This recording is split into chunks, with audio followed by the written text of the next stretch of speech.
Good morning, all. This is Gordon. How is everyone doing today? I hope you are all well.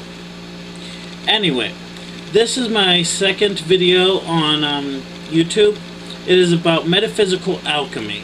I thought this would be a good video to do, seeing as how it's the new year in China and nearly the new year in America. I thought, well, first you may be asking, what is metaphysical alchemy? Metaphysical alchemy is taking the lead, the things you don't want in your life, and turning them into golden wisdom. Turning things that don't seem like they're good and making them into things that really are quite good, quite wonderful. Wisdom, taking things like taking vices in your life and turning them into strengths. So how do you become a metaphysical alchemist? Well, one way is you must learn to become the hero, not the victim. And you may be like, but I generally have something that happened bad in my life. That's true. We all have things that are bad. Some people have things that are worse than others. I'm not saying that there isn't a time and place to go through the grieving and the victim process. But at some point, you must get the gumption to not fall into that pit of self-pity and and just anger with the world. At some point, you must learn to say, you know what? Bad things happened.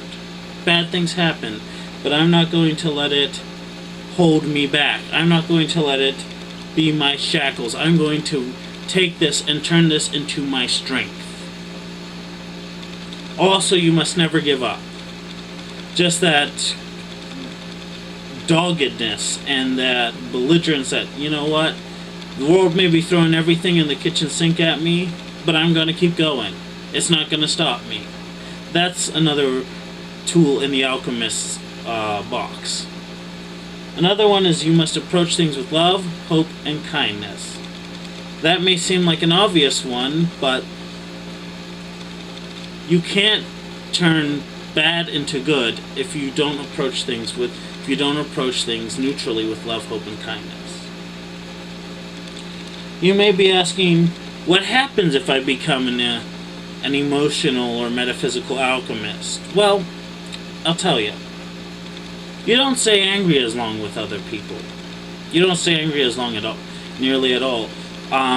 Before I started working on my metaphysical alchemy, I would be angry. Oh, I could hold a grudge for days, like weeks even months. Nowadays, I give myself tops 5 minutes, and that's too much, I feel.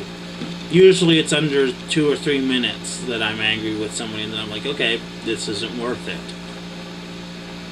You'll find you have more compassion for all beings.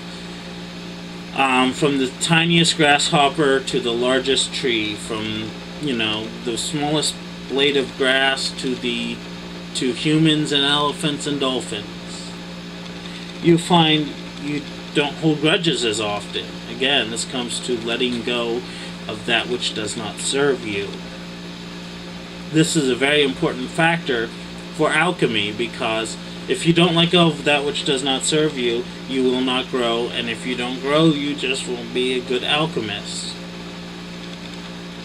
You are also more empathetic. In other words, you feel you don't necessarily have to be an empath to be empathetic.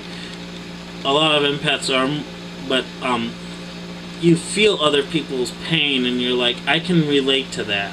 I can relate to that, and you can help people better. This is another key. You help people better. Also, you care more about every living being. You gain that unconditional love, that you value every living being's life. Again, from the smallest blade of grass to the largest elephant. You have a more positive outlook on life. I'll admit it, I used to be a Debbie Downer. Oh, I used to be a Debbie Downer. But when I started alchemizing the lead in my life to gold, I became a very positive person. The people, if they would see me, if they'd go to take a time machine, The people who know me now, they would not recognize me back then. They'd be like, it looks like Gordon, but it doesn't talk like Gordon. And lastly, you see the hidden wisdoms in every moment of life. Ooh, excuse me.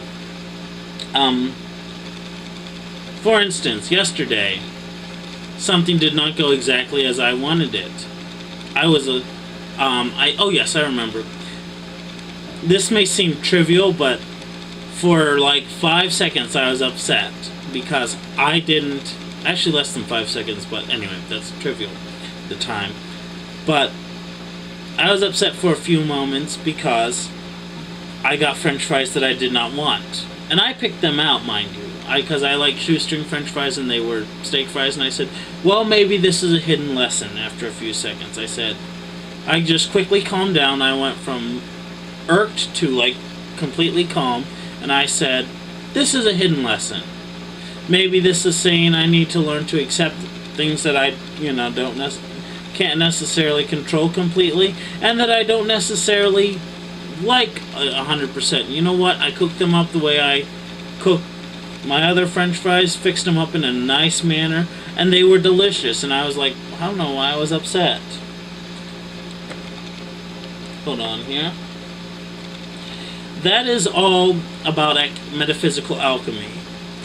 I know it's a shorter video than my last one, but I figured this would be a good lesson to just kind of share with people that I've learned through people that care about me and through, well, my own trials and tribulations. Anyway, you all have a good day. Remember to be patient with others and have peace, love, and joy in your heart. Namaste.